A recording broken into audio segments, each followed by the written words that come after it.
সুস্বাগতম। বর্ণপরিচয় ঈশ্বরচন্দ্র বিদ্যাসাগর রচিত একটি বাংলা বর্ণমালা শিক্ষার প্রাথমিক পুস্তিকা। 2 ভাগে প্রকাশিত এই পুস্তিকাটি প্রকাশিত হয়েছিল 1855 খ্রিস্টাব্দে। 2 পয়সা মূল্যে এই ক্ষীণকায় পুস্তিকার প্রকাশ বাংলার শিক্ষা জগতে ছিল এক যুগান্তকারী ঘটনা। এই পুস্তিকায় বিদ্যাসাগর মহাশয় বাংলা বর্ণমালাকে সংস্কৃত ভাষার অযৌক্তিক শাসনজাল থেকে মুক্ত করেন এবং যুক্তি ও বাস্তবতা বোধের প্রয়োগে এই বর্ণমালা সংস্কার সাধনে প্রবৃত্ত হন। গ্রন্থটি শুধু বিদ্যাসাগরের জীবৎকালেই সমাদিত হয়েছিল তা নয়, আজ গ্রন্থ প্রকাশের প্রায় 200 বছর পরেও জনপ্রিয়তা বিন্দুমাত্র হ্রাস পায়নি। পশ্চিমবঙ্গ সরকার এই মহামূল্যবান গ্রন্থটিকে যথেষ্ট মর্যাদা দিয়ে পাঠ্যপুস্তক হিসাবে অনুমোদন করেছেন। শিশুদের উপযোগী সহজবুদ্ধ বর্ণপরিচয় পুস্তিকাটিকে নিয়ে ইউটিউবের সাহিত্যে নবদিগন্ত চ্যানেলে আজকের ভিডিওটি হলো বিদ্যাসাগরের বর্ণপরিচয় আজও অম্লান। গ্রন্থনায় রবীন্দ্র কুমার চক্রবর্তী। বাঙালির স্মৃতিতে বিদ্যাসাগর এবং বর্ণপরিচয় একাত্ম হয়ে আছে। প্রায় 200 বছর পরেও বর্ণপরিচয়ের অমরত্বের স্মরণ উদযাপন যেন বিদ্যাসাগরকে তার সৃষ্টির মধ্যে আরেকবার স্পর্শ করে। আজও কেন প্রথম ভাগ আর শৈশব শিক্ষাকে অনেক বাঙালি বাবা মা এক করে দেখেন, তার অনেক কারণ অনেক লেখাতে দেখিয়েছেন বর্ণপরিচয় বিশেষজ্ঞগণ। স্কুলে যাও, লেখাপড়ায় মন দাও, বড় হও, ঠিক এই ছকে শিশুকে উপযুক্ত নাগরিক করার কথা আজ আর কেউ ভাবে না। আজ নয়, সেকালেও এভাবে শৈশব শিক্ষা খুব বেশি কার্যকর করা হয়নি। বিদ্যাসাগর তার শিশু চরিত্রের জন্য একটা কঠোর আচরণবিধি রচনা করেছেন, যদিও তার শৈশব তেমনভাবে গড়ে ওঠেনি। রবীন্দ্রনাথের উক্তি বাক্যগুলিকে সেটা বলা হয়েছে। যারা বিদ্যাসাগরের প্রথম জীবন সম্বন্ধে পড়েছেন তারা জানেন ঈশ্বরের দুরন্তপনা বড় কম ছিল না। 9 বছর বয়স হবে ঈশ্বরচন্দ্র বেশ ভালো রকম এর একটি রাখাল ছিলেন। 1829 সালে এলেন কলকাতায়। আমরা দেখব বীর সিংহের ঈশ্বরচন্দ্র আর কলকাতার বিদ্যাসাগর দুজনেরই বেশ মৌলিক অদল বদল। বীরসিংহ মানে বাংলা জীর্ণপল্লী গ্রাম, গতিহীন, কর্মহীন, শিক্ষাহীন, গণ্ডিবদ্ধ জীবন। আর তখন কলকাতা, জীবনে বৈচিত্র্য এসেছে, কাজের বাস্তবতা ফিরেছে, শিক্ষার মান বেড়েছে, পড়াশোনার প্রতি আগ্রহ বেড়েছে। সুতানুটি গোবিন্দপুর সেই নতুন চেহারার নিচে চাপা পড়ে গেছে। ঈশ্বরকে সেই নতুন পরিবেশে বড় হতে হচ্ছে। বাঙালি হাতে খড়ি দেয় বর্ণপরিচয় হাতে নিয়ে। তাই বাঙালি জীবনে ভাত, কাপড়, লক্ষ্মী পুজো, ষষ্ঠী পুজো এবং সরস্বতী পুজোর প্রয়োজনীয় বর্ণপরিচয় ধারাপাত। সুনীল গঙ্গোপাধ্যায় তার সেই সময় উপন্যাসে বিদ্যাসাগর হাতে খড়ি দিচ্ছেন এমন একটি চিত্র এঁকেছেন। বস্তুত বিদ্যাসাগরের আশীর্বাদ এবং স্পর্শধন্য সেই শিশুটিই একক ভাগ্যবান নয়। যেখানে সে বাঙালি শিশু আছে সে ধন্য, কারণ ফ্যাকাশে রঙিন মলাটে ঢাকা, নিউজ প্রিন্টে ছাপা ক্ষুদ্র 2খানা পুস্তকের মাধ্যমে তাবৎ বঙ্গ শিশু হাতে খড়ি লাভ করেছে। আজ বর্ণপরিচয়ের যথেষ্ট চাহিদা রয়েছে। 19বিংশ শতাব্দীর বাংলা নবজাগরণের যুগে সমাজ শিক্ষা সংস্কার আন্দোলনের অগ্রপথিক ছিলেন ঈশ্বরচন্দ্র বিদ্যাসাগর। বিদ্যাসাগরের চিন্তা ভাবনা শিক্ষার দিকে আলোকপাত করেছিল। সেই কারণে তিনি কয়েকটি শিশু শিক্ষার গ্রন্থ রচনা করেন। শিশু শিক্ষার প্রথম ধাপ হিসাবে ঈশ্বরচন্দ্র বিদ্যাসাগর বর্ণপরিচয় প্রথম ভাগ ও দ্বিতীয় ভাগ আজও বাংলার ঘরে ঘরে সমাদৃত। বর্ণপরিচয় দ্বিতীয় ভাগের জনপ্রিয়তা এত বেশি যে শুধু দ্বিতীয় ভাগ বললেই বর্ণপরিচয় দ্বিতীয় ভাগকেই বোঝায়। বর্ণপরিচয়ের প্রথম ভাগ প্রকাশিত হয় 1855 খ্রিস্টাব্দের এপ্রিল মাসে। 1875 খ্রিস্টাব্দের ডিসেম্বর মাসে। মাত্র 20 বছরের মধ্যে উক্ত বইটি 60টি সংস্করণ প্রকাশিত হয়। বর্ণপরিচয়ের দ্বিতীয় ভাগ প্রকাশিত হয় 1855 সালে জুন মাসে। এই বইটির 8 বছরের 62 সংকলন প্রকাশিত হয়। এই ঘটনার পরিপ্রেক্ষিতে বোঝা যায় যে বর্ণপরিচয়ের জনপ্রিয়তা ও বৈশিষ্ট্য পূর্ববর্তী শিশু পাঠ্যগ্রন্থগুলিকে বহুমাত্রায় ছাড়িয়ে গিয়েছিল। অনেকে বলেন পালকিতে যেতে যেতে বিদ্যাসাগর মহাশয় এই গ্রন্থটি রচনা করেছিলেন। বিদ্যাসাগরের বর্ণপরিচয় পূর্বে বাংলার শিশু পাঠ্যগ্রন্থগুলি সম্পর্কে আমাদের জানতে আগ্রহ থাকা স্বাভাবিক। 1813 সালে লিপি দ্বারা প্রকাশিত হয়। প্রথম শিক্ষার্থীকে হাতের লেখা শিক্ষাদান ছিল লেখকের উদ্দেশ্য। তবে এই পুস্তকের লেখকের নাম অজ্ঞাত। রাজা রাধাকান্ত দেব 1820 সালে একটি বাংলা বানান শিক্ষার বই স্পেলিং বুক প্রকাশ করেন, কিন্তু সাহিত্য সাধক রচিত মালায় উল্লেখ আছে যে 1821 সালে রাধাকান্ত দেব বাংলা শিক্ষা গ্রন্থ প্রকাশ করেন। প্রাথমিক বানান শিক্ষার বই হিসাবে এই পুস্তকে বর্ণমালা ছাড়াও কিছু পাঠ্য বিষয় অন্তর্ভুক্ত ছিল। গ্রন্থকারীর নাম জানা যায় না। 1844 সালে তত্ত্ববোধিনী সভা অতি ক্ষুদ্রকায় 10 পৃষ্ঠার একটি বানান শিক্ষার বই প্রকাশ করেন।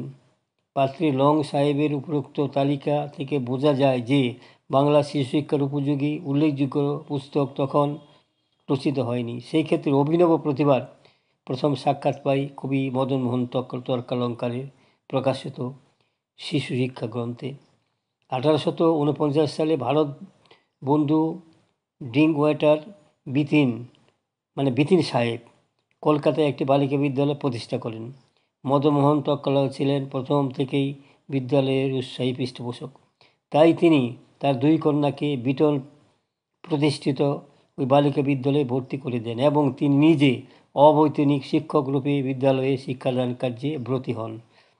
শিশুকার উপযোগী ভালো বইয়ের অভাব লক্ষ্য করে তিনি শিশু শিক্ষা গ্রন্থ প্রকাশ করেন। এই পুস্তকটি শুধুমাত্র বেতন সাহেব প্রতিষ্ঠিত বিদ্যালয়ী বালিকার জন্য পাঠ্যপুস্তকের অভাব মেটাতে সক্ষম হলো তাই নয়, বাংলার গণে করে অগণিত শিশুদের অন্যতম শ্রেষ্ঠ পাঠ্যপুস্তকের মর্যাদা পেল। বলা বাহুল্য মদনমোহন তর্কালঙ্কারের রচিত শিশু শিক্ষা বইটি বিটন সাহেবকে উৎসর্গ করেন। মাত্র 6 বছরে শিশু শিক্ষা প্রথম ভাগের 10টি সংস্করণ প্রকাশিত হয়। দ্বিতীয় ভাগে 6ষ্ঠ সংস্করণ প্রকাশিত হয় 1854 সালে। মদনমোহনের শিশু শিক্ষার 3য় ভাগ প্রকাশিত হয় 1850 সালে। 1881 সালে শিশু শিক্ষার 4র্থ ভাগ বোধোদয় নামে ঈশ্বরচন্দ্র বিদ্যাসাগর একটি বই প্রকাশ করেন। মদনমোহন ছিলেন ঈশ্বরচন্দ্রের সহপাঠী, সহকর্মী এবং অন্তরঙ্গ বন্ধু। তাছাড়া স্ত্রী শিক্ষা, বিধবা বিবাহ প্রভৃতি আন্দোলনে মদনমোহন ছিলেন ঈশ্বরচন্দ্রের অকৃত্রিম সমর্থক।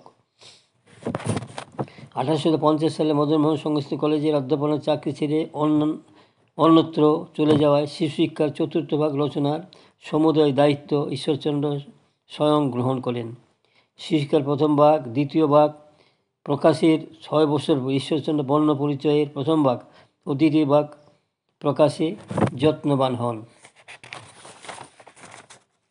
19 শতাব্দীর মধ্যভাগ পর্যন্ত পাঠশালার শিশুদের জগতে শিশু বোধক নামে একটি পুস্তকের আধিপত্য ছিল। শিশুবোধকে ছিল বাংলা বর্ণমালা, নামতা, ভূমির মাপ, আর্য ও গঙ্গা ও গুরুবন্দনা, দাতাকর্ণ, বন্দনা, চাণক্য শ্লোক, শতকিয়া, প্রহ্লাদ চরিত্র, দৈর্ঘ্য সময় প্রভৃতির হিসাব রাখা, পত্র লেখার রীতি ইত্যাদি। লং সাহেব এই শিশুবোধক পুস্তিকাটিকে ল্যান্ড্রি মেরি অফ বেঙ্গল নামে অভিহিত করেছেন।